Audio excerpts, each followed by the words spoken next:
Now, I know I'm very chipper right now, but I'm going to start with some very bad news on the economy. Headline CNBC, Stellaris to indefinitely idle Jeep plant, lay off workers to cut costs for EVs. Quote, Stellaris said Friday that it plans to indefinitely idle a Jeep plant in Illinois starting early next year to cut costs as it invests in electric vehicles. The transatlantic automaker, formerly known as Fiat Chrysler, said the plant will cease production as of February 28th. The more than 1,200 workers at the facility, which produces Jeep Cherokee SUVs, will be placed on indefinite layoffs, the company said.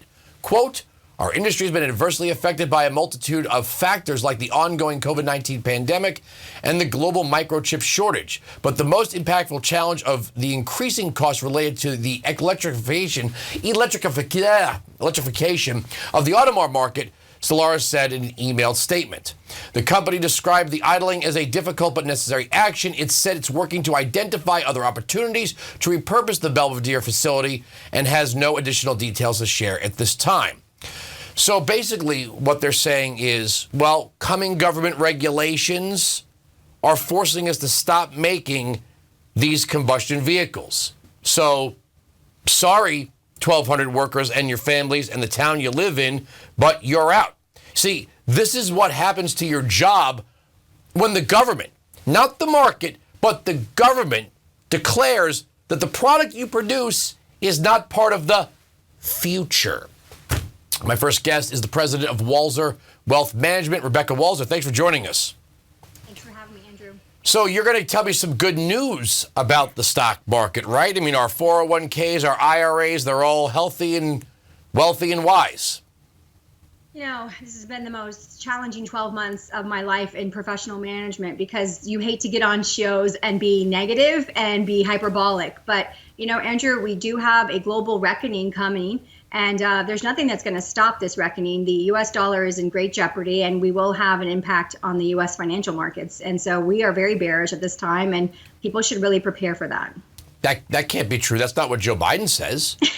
Joe Biden says the economy is doing great, that everything is just fine. I mean, Jamie Dimon came out the other day and said inflation is eroding, billions of dollars of life savings amongst millions of people. But Joe Biden says everything's working. So how could anything else be true? You know, I think that the administration needs to put their best face forward, even if it's false and it's not true. I hate to, be the bearer of bad macroeconomic news, but we have a global realignment of countries, of reserve systems, of everything we've known to be true for the last, certainly since 1974, but certainly for the last 50 years. And I would even suggest maybe going back to 1913 when the Federal Reserve was chartered as a private corporation. Well, we're going to be getting to a story a little bit later in the program that China is now making an oil treaty with Saudi Arabia to trade in the yuan. So they're cutting out the United States. I mean, I thought Joe Biden went over there and secured a great deal to bring down the price of oil in this country.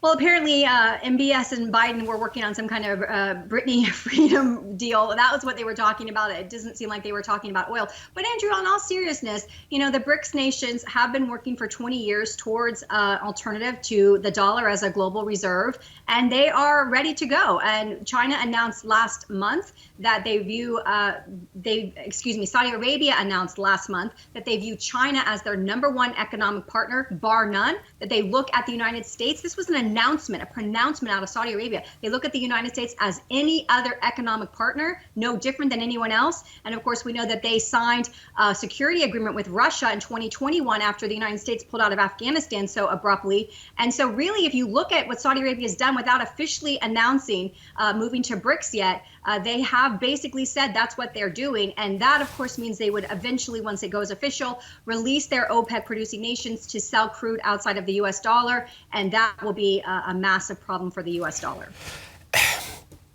Is there anything as a wealth manager people can do at this point? I mean, inflation seems to be unending, right? It's not transitory. And what is happening now is we're creating a two-class system. The ESG investment firms like Vanguard and BlackRock are basically saying, well, we're going to put your money where our priorities are, whether or not they profit you. But don't worry, we're saving the world. I mean, really kind of what we're seeing is Biden telling BlackRock, telling Vanguard, telling some of these big firms, this is where you should invest because this is where our regulations are going. So get your people invested in windmills and solar farms because, of course, we can power the modern economy with pinwheels and mirrors. But if that doesn't work out, Larry Fink will be fine. Everybody else will be screwed. Yes, I mean, this is exactly right. In fact, there's a law right now that is moving. It's a bill that's moving through Congress that basically changes the definition of a fiduciary obligation. Because, you know, Andrew, fund managers have a fiduciary obligation to maximize returns. And so this is a new concept that in lieu of maximizing returns, we might also want to have a social, governance type of mentality or purpose for a fund. And so they know that that does not meet the fiduciary obligation of maximized returns. So they are promoting a change to the fiduciary standard that would allow other factors like ESG factors and considerations to be taken into account. This is a complete difference. And this is why you see Florida basically pulling the 2.3 billion from their Florida retirement system from BlackRock. And you also see groups pulling away from Vanguard for the exact same reason. I'd say BlackRock and Vanguard are the two largest on the forefront of ESG funds. And this is a sea change moment because we kind of have Americans locked into 401ks. And if now these 401k fund managers can just, basically pursue social justice purposes as opposed to profit maximization, then people need to consider that and understand the consequences to their retirement accounts. So just without giving away too much tradecraft and what your clients come to you for, what could the average person do at this point? What can we do? Yeah, we're really bearish on the short term and the very, very short term of this market. We see some indications, for example, the global yield curve inversion that hasn't happened since 2000. We see the 3-month and the 10-year grossly inverted in the United States, which is a big alarm. So what I would say right now is you need to look at hard asset classes. I consider these what we call bridge assets to get us from the system that we're in to the new system of multipolarity, different countries moving to different reserves. It is going to be problematic. It's going to be painful. It's just that. So what kind of hard assets are we talking about? Real estate is usually the top of mind for people, and I'm not opposed to real estate, although I do see it coming down in value. What I see going up in value specifically, Andrew, because we're going back to an organic, true level of valuation through this process, would be our metals, gold and silver. I like gold and silver. I started buying precious metals back in 2009. You know what else I bought? This might sound crazy to some people. I started buying Fort Knox brick-sized copper bullion blocks because I was like, they take up a lot of space, but you know what?